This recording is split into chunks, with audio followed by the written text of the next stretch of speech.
Hi, Henny, how are you? Welcome back to the channel, or if you're new here, I'm Teknikolour. Today, I'm sharing a 3-bedroom home in Ravenwood, which I based off of the iconic castle house in the Irvington Historic District of Indianapolis, Indiana. Before we start though, I do a lot of building in The Sims 4 here on YouTube, so if that sounds fun and you like what you see, don't forget to like and subscribe. It really helps the channel grow. And if you'd like to help support my content in a big way, you can use my EA creator code, Teknikolour, at checkout on the EA app when grabbing Sims packs or even other EA games like Split Fiction or Dragon Age. It gives me a small 5% commission at no extra cost to you, and it really does help me continue being able to make content like this full time. While Life and Death released last year in October, this is my first build in Ravenwood, the world that came with the pack. It's kind of interesting to me that I thoroughly enjoyed playing with this pack, including the Reaper career, but never had a strong urge to build here. My boyfriend, on the other hand, really liked Ravenwood and its spooky theming, and even though he didn't have this pack, or many packs at all, he'd sometimes build with the intention of me placing his builds in this world. I occasionally host shell challenges, and I swear every time he wanted me to put his lot in this world, despite not having it himself. Don't worry though, I gifted it to him for our anniversary this year. For this build though, I went big. This monstrosity is 2 floors, including a 3rd floor for the tower in the front, which also acts as the entrance, and is the whole reason I was drawn to try to build using the castle house as inspiration. That main tower, there are technically 2, also allowed me to do something a bit cool with the dormer items set into the roofing, to sort of mimic the original house.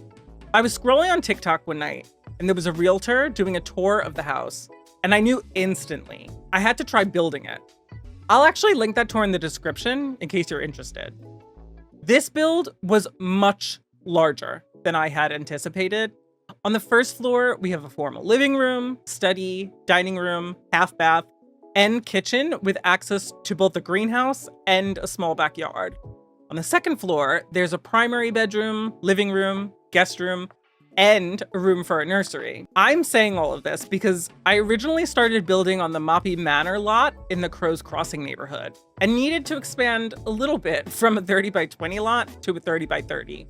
We ended up on the Crow's Perch lot, which I think is absolutely stunning and really does this build more justice. While the actual house that I based this build off of doesn't have a greenhouse, I definitely wanted to include one here, simply so I could use those beautiful aged windows that come with the pack. There's actually 2 versions. One that's a little cleaner and another one that's way more aged with broken glass. I opted for the version without the broken glass, but since both versions aren't super new looking, it was difficult to find a door that matched and fit the greenhouse aesthetic. The greenhouse was going to be part of a separate outdoor patio kind of space, but I decided to attach it directly to the house to avoid the door issue, since a cleaner door would look a lot less out of place inside the home. Also, partially because I had no idea of what I wanted the whole side of the building to look like, especially with windows. With the greenhouse built and the interior floor plan pretty much settled, I knew that I could line that entire wall of the study with bookshelves and not need to worry about windows on that side, especially because I'd have the 2 windows in the front and 2 large window doors to let in even more light. So there's a double door on the main hallway side, which went through multiple iterations before I could make a decision, and another tall glass door into what becomes a sort of mudroom connected to the kitchen and greenhouse. This is also around the point in the build where I decided most of the doors would need transoms, similar to the actual house, but since we don't have a lot of doors in-game with transoms, I use a horizontal window above each doorway that we'll simply have to do. I always knew that I wanted the bathroom at the end of the hall, but I just could not figure out the sizing that I felt comfortable with until I decided it was going to have to be a half bath. This way, I could have a larger entry into the kitchen, and the pathway between the kitchen and dining room would feel more logical. With the overall size of the rooms finalized, I decided to get to work on the formal living room. Here, I knew I wanted to use the fireplace from the pack, but I didn't want to cover the upper part with the skull decoration with the TV like I normally would. I really wanted this space to be more formal, and I was really hoping to fit in seating around the fireplace, a piano, and a small table for activities. I'm not sure why I tend to gravitate towards including something more like a card or game table instead of just using a chess table in my builds, but I usually struggle deciding between the two and which to add. However, since I am who I am, I naturally jump from room to room instead of just sticking to one particular space and furnishing it. Instead, I moved on to the kitchen. And I really should apologize for how much I had to speed up portions of this video, including the kitchen. I'd love to say that the awkward shape made it difficult to lay out the kitchen, but it's clearly just a square, which is quite possibly one of the simplest shapes, so I'm not sure that I have an excuse. I think I was torn between wanting to work around the 3 doorways, which honestly is a predicament when building, and making it an eat-in kitchen. There just wasn't enough space to use the bar height counters, though I do end up making it an eat-in kitchen. I also decided to move the small deck I have leading to the backyard from being on the back wall to being tucked in right next to the greenhouse, which I think ends up being a really nice compromise. Especially once you see how I decorated around that space outside later on in the video. I also end up using the same door from the mudroom for the hallway entrance to the kitchen. I really like these doors from Businesses and Hobbies. I think the ones from maybe Spa Day are similar, but for some reason, these just stand out in a much nicer, more elevated way to me.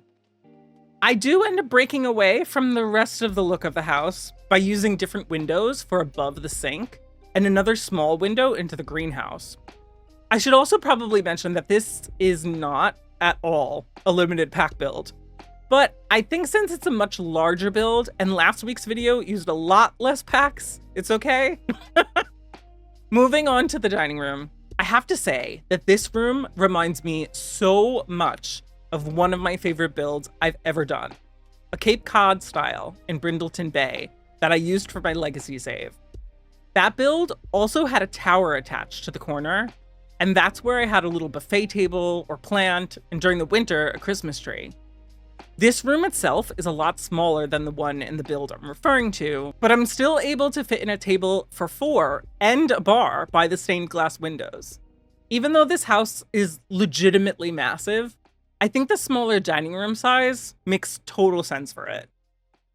In the formal living room, I end up being able to fit in everything that I had intended to, including a music player under the stained glass window.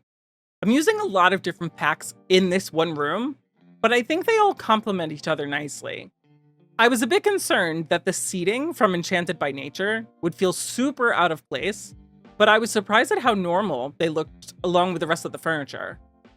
I pretty much have tried to do a study or office setup the way I do here in the past, and I always make the room either slightly too small or oddly shaped, so it won't quite work.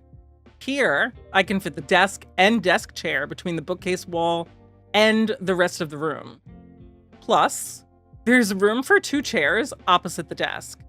I also added in another fireplace that adds to the dark coziness of this room. In the original house, this room is also very dark, so I wanted to embrace that with my build, and I think this is around the time that I decided that this will be the future home for my legacy heir's sister. Every Thursday morning on my Twitch channel, I play the Around the World's Legacy Challenge, which is a pack-based legacy challenge that I wrote with my boyfriend. The whole reason we wrote it was because I'm so much more familiar with the build aspect of the packs, but less so with the gameplay. Since each generation is based around a different pack, it helps me to deep dive into each pack individually. Right now is actually a great time to start watching if you're interested, because the sim that's about to take over the legacy is a teen on the cusp of aging up. His sister, Coral, has the macabre trait and is very different from her siblings, so this just seemed like the perfect build for her. Our heir, Caspian, however, will be focused around the My Wedding Stories game pack. So wish me luck, I guess. They're actually triplets, too. And this was the first time I've had 3 children at once in a save file. So it's been quite fun. I have no idea what I have in store for their other brother, Calypso. In the story I'm trying to tell, Calypso is sort of jealous of Caspian, while also very much appreciative of his older brother. But one of their dads is a merman, and Caspian is the only one of the kids to have inherited the occult type, so there's some conflict there. No pressure if this doesn't sound like your type of thing, but if you are interested, I'll drop the link to my Twitch in the description. Plus, it's exciting because this is our second time with an heir who is an occult. Last time was a spellcaster, which I enjoyed way more than I expected to. Anyway, you might have just noticed that I've started putting down flooring and working on some of the entryways. The stairwell might be one of my favorite aspects of this build, simply because I cheekily am using the new glass walls. So there's technically a wall between the back of the staircase and the mudroom, but it's made of glass, so it helps to let in so much light from the greenhouse. I also went wild in the greenhouse, and though I only put a few planters, there's tons of greenery, and it's giving exactly what I wanted it to. I won't be playing in this house. It's just going to be where my Sim sister will live, though I may visit from time to time, so I was less worried about the usefulness of this space. If you pick this up off the gallery though, you may want to give yourself more gardening space here. I also used the new mirror and wall light from Enchanted by Nature, layered together, which I just think looks so beautiful. Oh, I have a few updates to share as well. I saw 2 movies I've been meaning to see this past week. I went out with a group of friends and saw the new How to Train Your Dragon live action, which was way much better than I had expected, which was a relief. I saw the original animation on DVD with my dad during a hurricane. We had evacuated our home to an area that was expected to get less damage, but we were all kind of huddled in one room and my mom was trying to sleep. So after asking us to lower the volume enough that it ended up being muted, we watched the entire animation in silence with captions. We both loved it and didn't even fully realize that they had accents until after we rewatched it with full sound later on.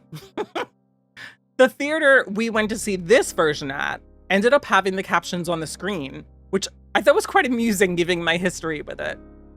Over the weekend, my boyfriend and I also went to see the new Jurassic World movie, which was different. I've been a fan of the Jurassic Park series for ages, but have only just caught up on the World films, and I enjoyed this movie, but it was honestly a bit weird. I don't know if they plan to release others, but I'd definitely be interested in seeing them, because even though it was a bit strange of a concept, I did enjoy the film. My parents also very sweetly sent me a little gift last week, which was a really nice surprise.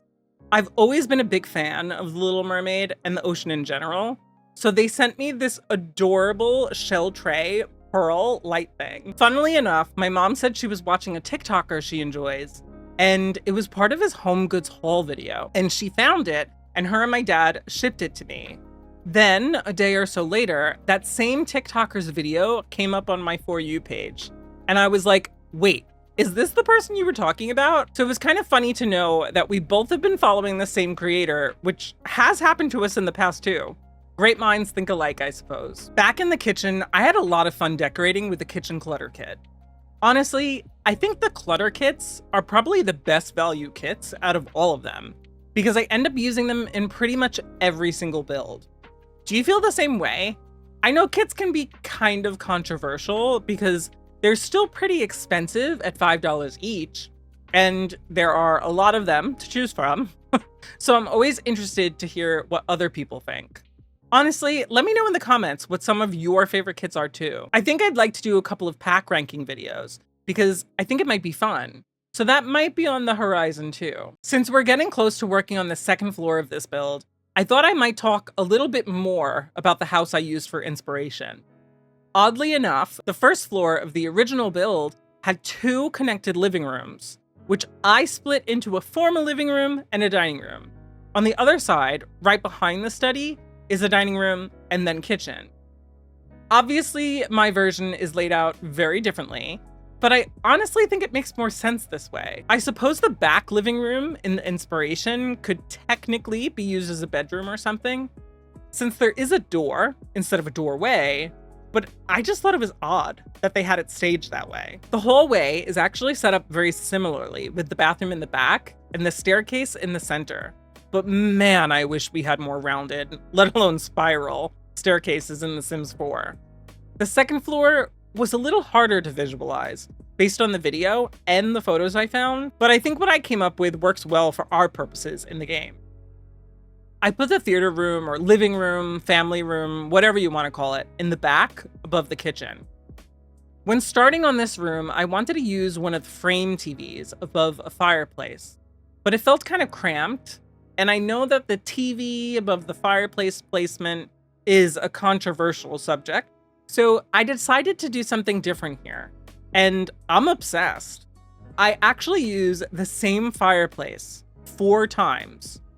Twice back to back at both ends of the second floor hallway. This way, each of the rooms gets its own fireplace, and it kind of mimics those kind of fireplaces that act as dividers between rooms.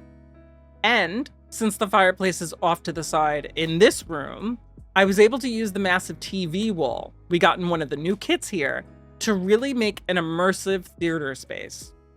I even considered doing some sort of theater-style seating with recliners or stepped seating, but I don't think we really have anything suitable in the game for that. Instead, I use the modular seating from the Dream Home Decorator pack with shelving units behind to act as a kind of behind-the-couch table. What is that even called? I think I use something like that in every living room build that I make, but I don't have one myself in my own living room. I also layered the My First Pet Stuff blinds behind curtains, which I needed to adjust with the tool mod so they wouldn't clip. I've been doing this a lot, and I sort of wish we could just have the ability to do this easily in the game. I feel like layered blinds and curtains, or curtains with shears underneath, or something like that is so common. Yet we can only do it in the game if it's a singular item that already has both. And the ones with that aren't my favorites to use, like at all. But I decided to change it for another one of those glass doors for a little more privacy, which I know isn't really a thing in the game, but I feel like I would want in a real house, especially if it's a darkened theater room. Afterwards, I started working on the primary bedroom, and this is where I was absolutely sold on making this into a future home for one of my legacy save Sims. In the inspiration, this bedroom actually has 2 entrances from the hallway, it seems. One door directly off the hallway, and another that's part of the tower, which itself is open to the hall. Since I closed in the tower with the fireplaces, I made the smaller tower room into a kind of nursery. I knew that the storybook nursery kit has a few red splotches, which I knew would perfectly accent this room, and build in general, so I think it's a cute little addition. The baby's room, however, is all the way on the other side of the house, and the only excuse I can give for why I laid it out this way is I must have wanted the kid to also have a room connected to a tower. I'm not entirely sure. While we're starting to furnish the baby's room with the storybook nursery kit, I think this might be a great time to talk about something that has been driving me nuts with the bonus pre-order items that we got from Life and Death. The family portrait photo frame, for me, whenever I use it, gives me so many issues when attempting to upload to the gallery because it marks it as custom content. Does this happen to anyone else? I actually haven't uploaded this build to the gallery yet, come to think of it, so I'll have to check if it causes the same issue. Here, I ended up replacing it after it auto-filled with the Sims I brought here to playtest, so it should be blank since this household is now empty. But if the household exists, I think it'll automatically get flagged as having CC. I found that out when building other homes in my legacy save, and it took me forever to figure out that that was the issue. After the baby's room, I move on to the guest bedroom, and I think I successfully used the new fairy bed in a context where there are no fairies. But I'll let you be the judge. If you don't know what I'm talking about, the newest expansion pack, Enchanted by Nature, has very nature or fairy themed items, and this canopy bed is one of them. But I had an idea for using plants behind the bed, and I thought it would potentially fit here, and I'm honestly into it. What do you think? To help sell it, I used a few of the items from Realm of Magic 2, which I'm convinced works really well with the new pack. I also added in doors to the bathroom between this room and the baby's room to make the bathroom a kind of Jack and Jill bathroom, and added a tub in case you need to wash a dog. Which I'm realizing now, I think I only added a pet bed under the stairs, but no other pet related items. So hopefully I remember to add those in before I upload. This might be a little strange, but I also added an outdoor dining spot to the front porch. The Inspiration building also seems to have that included, so it's totally normal and not odd to have your typical backyard table on the front porch, I've decided. I also added a few extra gardening planters and some cute decor, including some nods to my Sims' Sulani mermaid childhood. In the actual backyard, I added in a couple of old gravestones and some firewood piles underneath the stairs. This isn't so much a backyard to hang out in, and more of a space to grab extra firewood and maybe let the dog out. I'm so used to adding backyards to my builds, but I didn't really want to do that here. And I didn't really have that much space, especially after deciding to include the attached greenhouse instead of having it detached and as part of an outdoor patio. I also added in this massive tree near the gravestones to help shade that area a bit and make it feel a little more aged. So the gravestones kind of came with the house. My sim isn't just out here Dexter Morganing it. I also took the opportunity to grab another item from the Life and Death pack, the Undead Cow Plant, and added that to the greenhouse. I felt like it was the perfect addition and just sort of works for my sim and this build. I was also quite brave and did some terrain manipulation to add in a pond.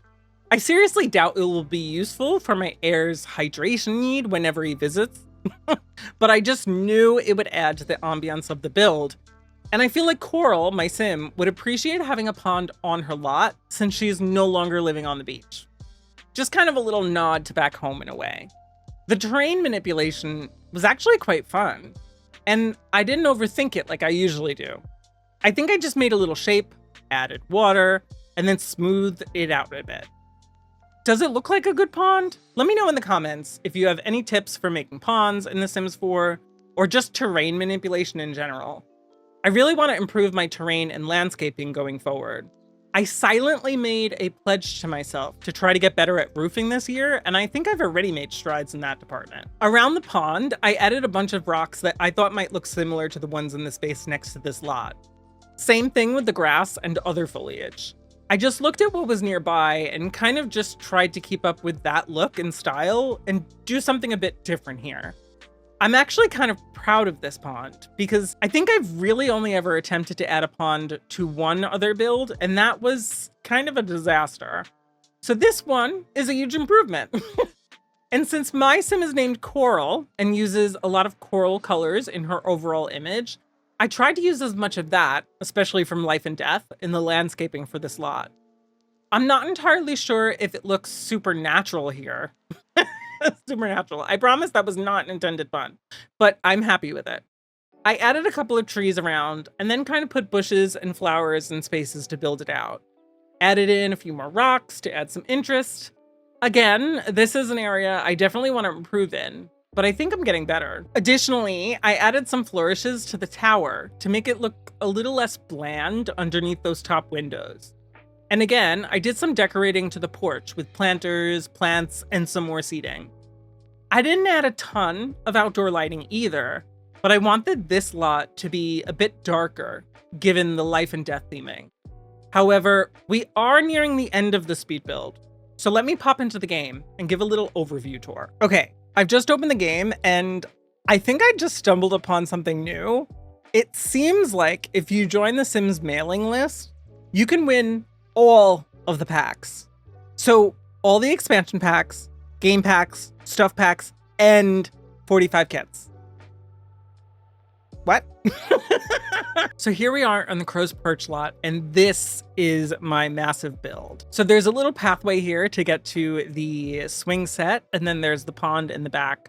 And in the back, there is the gravestones and this big tree and the firewood. But anyway, you come up the front steps and there is the entrance into this massive home, and you go down this hallway. And if you go to the left, you can get into the formal living room, which again has a piano. There is a music player over here. And then on the right side, there is the office. Here's that little mudroom that I was talking about with this glass wall by the staircase. And this leads into the greenhouse back here. At the other end of the house is the half bathroom and the dining room, which has this space that you can use for a Christmas tree or any other decorations.